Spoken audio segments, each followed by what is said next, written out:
Photo इथून click करायचा इथून ना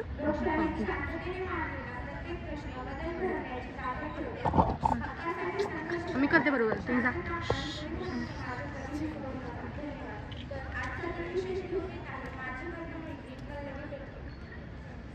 Bluetooth mode.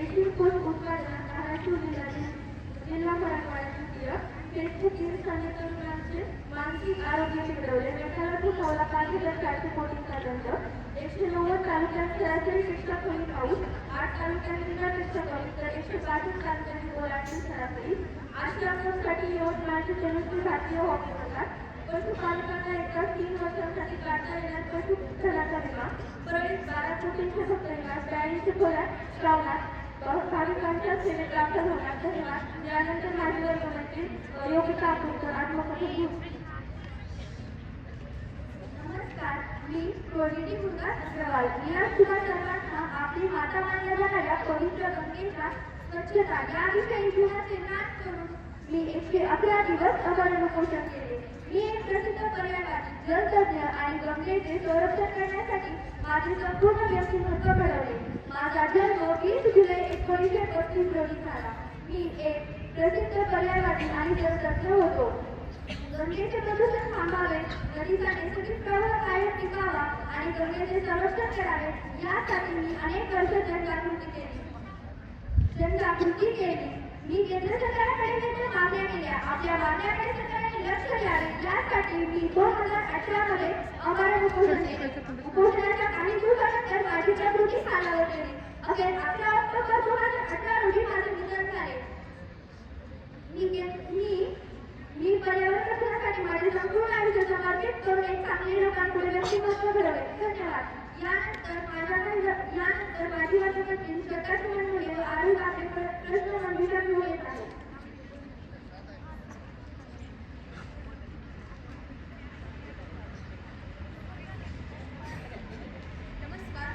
नमस्कार, आम्ही आपल्यासाठी प्रश्न मंजुषा घेऊन आलो आहोत.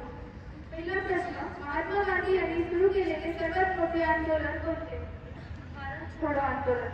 भारतात छोडे आंदोलनाची घोषणा कोणत्या शहरात झाली? मुंबई. निसर्ग कायदा तोडण्यासाठी केलेली यात्रा कोणती? दांडी यात्रा. दांडी मोर्चाचे नेतृत्व कुणी केले? महात्मा गांधी. चिपकू आंदोलन कोणत्या राज्यात झाले? उत्तराखंड. जालियनवाला बाग हत्याकांड कोणत्या शहरात झाले होते? अमृतसर. स्वदेश आंदोलनाची सुरुवात कोणत्या घटनानंतर झाली? बंगाल फाळणी. असहकार आंदोलनाचे नेते कोण होते? महात्मा गांधी. यानंतर माझ्याकडे वर्गमंत्रींनी आंदोलनाबद्दल माहिती घेऊन येतात. नमस्कार, माझे नाव वेदिका भेलुकोकाटे. आज मी पटना विहार येथे झालेल्या आंदोलनाविषयी माझे मनोगत व्यक्त करणार आहे.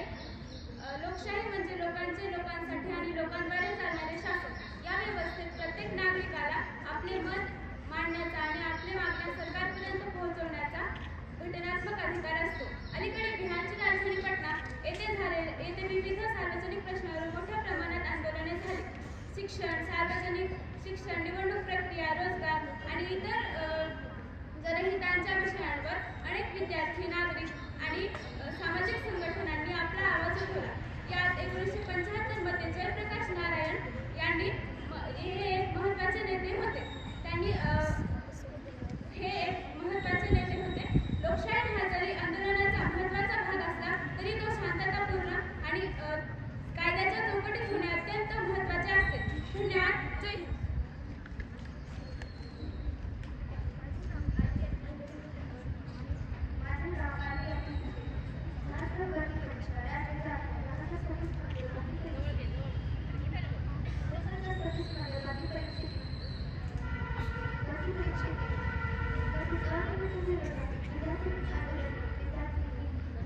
तपशील आणि पारदर्शक प्रक्रियेची मागणी केली. शेतकऱ्यांची अनेक ठिकाणी निदर्शने आणि आंदोलन केले. या आंदोलनामुळे सरकारवर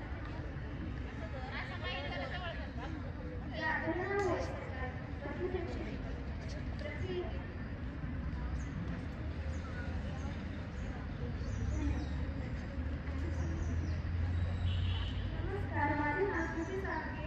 मी आज तुम्हाला केस पेटवावरील रोजगार आंदोलन या विषयी माहिती सांगणार आहे. केस पेटवावरील रोजगारामुळे होणारे विस्थापन आणि पर्यावरणीय परिणाम या विरोधात नागरिकांनी आंदोलन केले. त्यांनी विविध ठिकाणी पुनर्वसन भरपाई आणि पर्यावरण संरक्षणाची मागणी केली. विविध ठिकाणी शांततापूर्ण सुंदरपणे करण्यात आली. या आंदोलनामुळे विकास आणि पर्यावरण यांच्यात समतोल राखण्याची गरज पडल्याची चर्चा झाली. नमस्कार, माझे नाव काशी मालुसरे. मी आज तुम्हाला शेतकरी आंदोलन याविषयी माहिती सांगणार आहे. शेतकरी आंदोलन हे पंजाब, हरियाणा, महाराष्ट्र, उत्तर प्रदेश, राजस्थान या राज्यांमध्ये झाले. 2026 मध्ये विविध शेतकरी संघटनांनी किमान आधारभूत किंमत MSP शेतीमालाला योग्य भाव द्यावा यासाठी आंदोलन केले. अनेक ठिकाणी मोर्चे रखडवणे आयोजित करण्यात आले. सरकारने शेतकऱ्यांची चर्चा करून त्यांच्या मागण्या मान्य कराव्यात अशी मागणी करण्यात आली. या आंदोलनामुळे शेतकऱ्यांच्या प्रश्नाकडे देशाचे लक्ष वेधले. धन्यवाद. नमस्कार, माझे नाव स्नेहा सोमाटे. मी आज तुम्हाला कलम 370 बद्दल माहिती सांगणार आहे. जम्मू काश्मीरमध्ये राज्याचा दर्जा पुनर्स्थापित करावा आणि स्थानिकांच्या हक्कांचे संरक्षण व्हावे या मागण्यासाठी विविध संघटनांनी आंदोलन केले. हे सर्व आंदोलन शांततापूर्व पद्धतीने करण्यात आले. या आंदोलनामुळे जम्मू काश्मीरच्या राजकीय प्रश्नांवर राष्ट्रीय पातळीवर चर्चा झाली. नमस्कार, माझे नाव तेजस्विनी विष्णू वाघे. मी आज तुम्हाला उत्तराखंड दृष्टिकोनावरील आंदोलनाबद्दल माहिती सांगणार आहे. देहरादून कृषी महामार्गाच्या रुंदीकरणासाठी मोठ्या प्रमाणात होणाऱ्या दृष्टिकोनावर उत्तराखंड येथे आंदोलन झाले. यामध्ये विद्यार्थी, पर्यावरण प्रेमी आणि स्थानिक नागरिकांनी आंदोलन केले. या आंदोलनामुळे शासनाने त्यांच्या निर्णयावर फेरविचार करण्याचे आश्वासन आंदोलकांना दिले. या आंदोलनामुळे पर्यावरण संरक्षणाचे महत्त्व अधोरेखित झाल्याचे आपणास दिसून येते. धन्यवाद.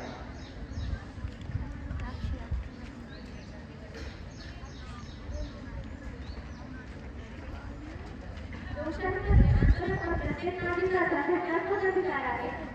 पण जेव्हा हे आंदोलन शांततेच्या मार्गाने होईल तेव्हा ते समाजाला एक दिशा देऊ शकते. या विचाराला उजाळा देण्याचे सुधारित लग्नाधिकार दिवस आहे मान्यताही बसते.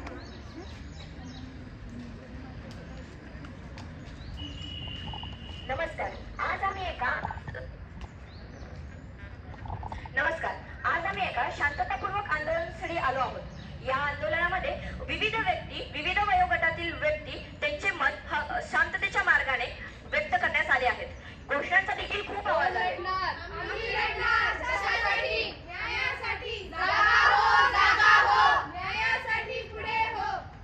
या आंदोलनात आपल्याला खूप काही गोष्टी बघायला भेटणार आहेत. तर चला पाहूया आपल्याला या आंदोलनामध्ये काय काय बघायला भेटतं ते. मॅडम, मला असं वाटतंय की तो फक्त आंदोलनच नाही तर काहीतरी वेगळंच दिसेल. काय झालं तुला? हळूच खाली कॅप्चर कर. बहुतेक माझा पाय मुरगळला. ठीक आहे, आपण बघूयात काय ते. पहिलं तर माझा आधार घेऊ. आपण त्या झाडाखाली जाऊन बसूयात. तुम्ही तर मला ओळखतही नाही तरीही तुम्ही माझी मदत करताय. कारण ओळखीसाठी नाव लागतं, पण मदतीसाठी मन लागतं. खरंच आहे, सर्वात आधी माणुसकी नंतर सर्व काही. वा, किती सुंदर विचार आहे हा. आम्हाला या आंदोलनामधून काही नाही समजले तर माणसं आणि त्यांची माणुसकी नक्कीच समजेल. चल पुढे बघूया. शांतता राखायची आहे. सर्वांनी शांतता राखायला हवी आणि कोणालाही इजा होणार नाही याची काळजी घ्यायची आहे. अरे बाळा, घाबरू नको. ये इकडे उभा राहा. मला वाटतं तुम्ही डांबर नाही रे. आमची वर्दी ही सामान्य व्यक्तींच्या संरक्षणासाठी आहे, त्यांना इजा पोहोचवण्यासाठी नाही. शिस्त पाळणे आमचे कर्तव्य आहे आणि नागरिकांची काळजी घेण्याची आमची जबाबदारी. वा, किती सुंदर विचार आहे हा. आपल्या भारताचे पोलीस प्रशासन आपल्याला खूप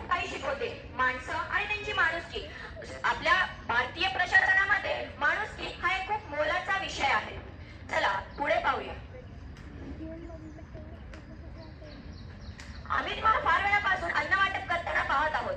तुम्ही पण या आंदोलनामध्ये सहभागी आहात का? मग एवढी तयारी कशासाठी? कारण जेवण केल्याशिवाय कोणाला ताकद मिळत नाही. आम्ही जे काही बनवलं त्यातलाच थोडासा भाग वेगळा आहे.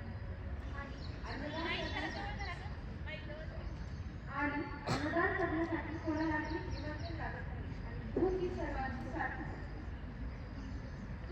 या अन्नदानामुळे आम्हाला खूप बळ मिळाले. हे अन्नदान खरंच फक्त एक अन्नदान नाही, तर हा आहे विश्वासाचा एक प्रसाद. चला पुढे पाहूया. नमस्कार. नमस्कार. मी तुम्हाला फार काळापासून काम करताना पाहत आहे. तुम्हाला याचे वेतन मिळते का? वेतन? कसलं वेतन? मग बिना वेतन काम करण्यात अर्थ काय? तुम्ही काम कसे करत आहात? कारण हा समाज आपला आहे. इथे कचरा करणं सोपं आहे, पण तो कचरा उचलणं ही आपली प्रथम जबाबदारी आहे.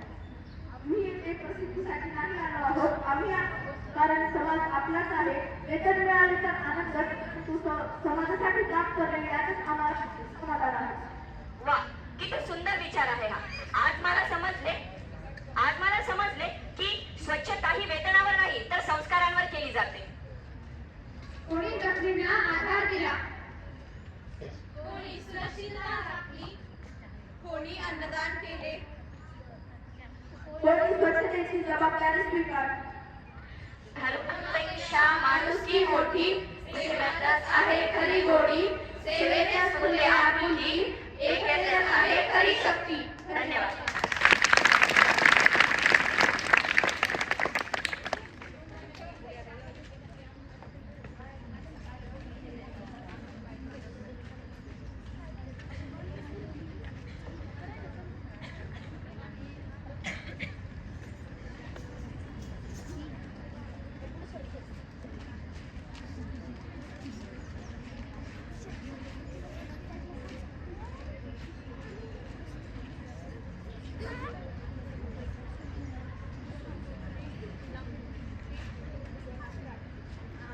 प्रकाश वीज